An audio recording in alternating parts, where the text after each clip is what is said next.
Assalamualaikum warahmatullahi wabarakatuh. Perkenalkan, nama saya Agnes Kaila Salsa Sabrina dari kelas 11 akal 1 nomor absen 2. Di sini saya akan mempresentasikan wawancara mengenai wirausaha yang bersumber dari Jatiwangi Furnitur yang berada di belakang rumah saya. Sekilas info dari Jatiwangi Furnitur.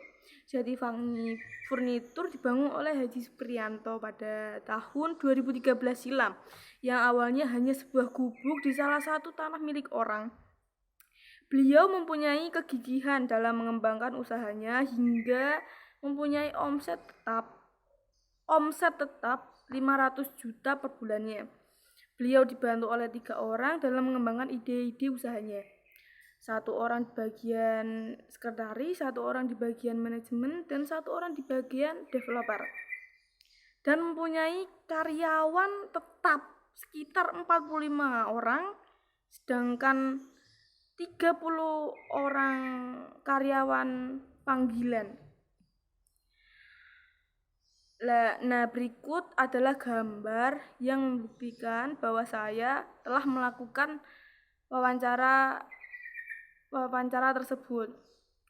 Di sini saya hanya berfoto di depan kantornya dan bersama sekretarisnya, dikarenakan beliau sudah pulang karena ada tamu di rumahnya, sehingga saya hanya berfoto dengan sekretarisnya.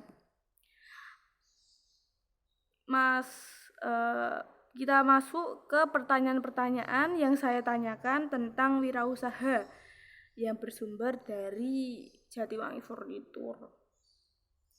Pertanyaan pertama, saya menanyakan apa latar belakang beliau membangun usaha tersebut, dan beliau menjawab, awalnya terdesaknya kebutuhan ekonomi sampai makan mie instan tiap hari dan lalu mencoba mengabdikan diri di salah satu perusahaan orang lain. Kemudian mempunyai satu keinginan, yaitu membuka usaha sendiri dan nekat meminjam modal di salah satu bank negeri di Jepara. Pertanyaan yang kedua, apa tujuan dari membangun usaha tersebut?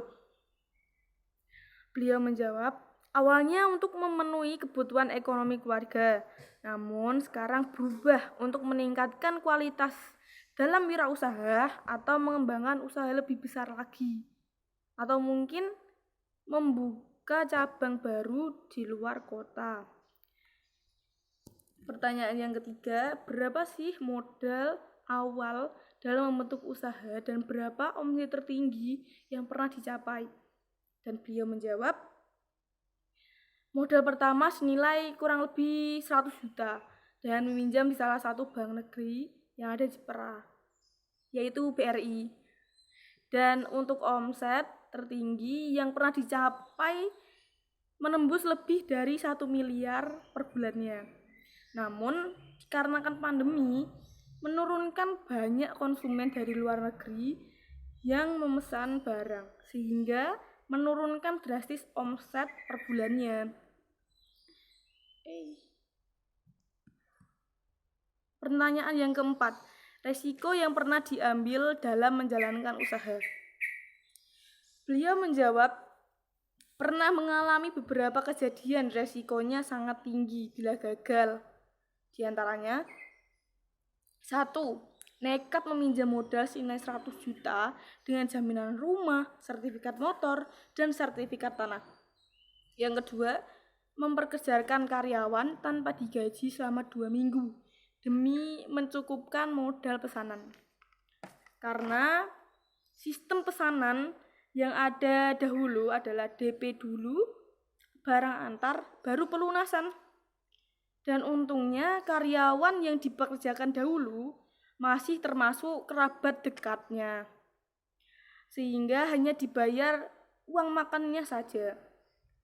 Pertanyaan yang kelima, bagaimana usaha maupun upaya dalam mengembangkan usaha. Beliau menjawab menggunakan teknik yang sering beliau gunakan, yaitu mengamati pasar yang sedang banyak dinikmati masyarakat atau sedang trennya. Di zaman sekarang banyak sekali orang-orang yang mempunyai daya tarik pada yang simpel-simpel namun banyak manfaatnya. Sehingga beliau meluncurkan beberapa produk baru dan juga memperluas kegiatan relasi antar perusahaan. Pertanyaan yang keenam, apa hal yang paling sedih dalam mengembangkan usaha? Beliau menjawab ada beberapa kejadian sedih dalam mengembangkan usaha furnitur. Beliau yaitu yang pertama, saat awal merintis diremehkan dan direndahkan kalau beliau tidak akan pernah sukses. Yang kedua, pada masa pandemi banyak karyawan yang di PHK dan direorientasi struktur organisasi karena orderan dari hari ke hari semakin sepi. Yang ketiga, pada saat mulai berkembang dulu dan mulai menunjukkan hasil, orang-orang mencaci bahwa heleh paling pakai pesugihan, dan beliau mulai menunjukkan hasil yang benar-benar spesifik. Misalnya membangun area produksi 10 kali lipat lebih besar dari yang sebelumnya. Pertanyaan yang ketujuh, berapa tahun untuk mengembangkan usaha sehingga menjadi seperti ini? Dan beliau menjawab kurang lebih 7 tahun. Pada tahun 2017 sampai 2015, barang hanya dikirim paling jauh sampai luar kota. Kemudian tahun 2016 sampai 2017 adalah tahun yang paling menunjukkan hasil. Lalu tahun 2018 sampai 2019 mulai bergabung dengan perusahaan yang mengekspor ke luar negeri. Dan tahun 2020 sampai 2021 ini adalah tahun di mana pengiriman dan permintaan barang hanya dikirim ke luar kota, paling jauh. Pertanyaan yang ke-8, apa harapan untuk kedepannya? Beliau menjawab, diharapkan pandemi segera berakhir agar semua kembali normal, karena masa pandemi ini sangat menurunkan entitas pesanan atau permintaan yang biasanya kewalahan menangani pesanan, tapi kini hanya sedikit pesanan dan permintaannya. Dan diharapkan usaha furnitur yang sedang dijalankan ini tambah berkembang dan bahkan membuka cabang di luar kota nantinya. Pertanyaan yang ke-9 atau yang terakhir, barang apa saja yang baru dikeluarkan pada masa pandemi ini? Ada sekitar 7 sampai 8 barang yang baru dikeluarkan, meliputi yang pertama Sinta Coffee Table, itu meja bisa digunakan kursi juga. Yang kedua adalah Sinta Side Table, ini meja yang luas, bisa ditaruh lesehan bisa. Yang ketiga ada Rama TV Srendrena yang bisa digunakan wadah TV, kemudian terdapat laci-laci yang bisa ditaruh remote, obat nyamuk, dan lain-lain. Ada yang kelima ada Sinta Krendeza, ini agak sama tapi tidak, ya begitu, saya pun tidak tahu. Terus Sinta Round Dining Table, Rama Rak Divider, terus Rama Rectangular Dining Table. Terus sudah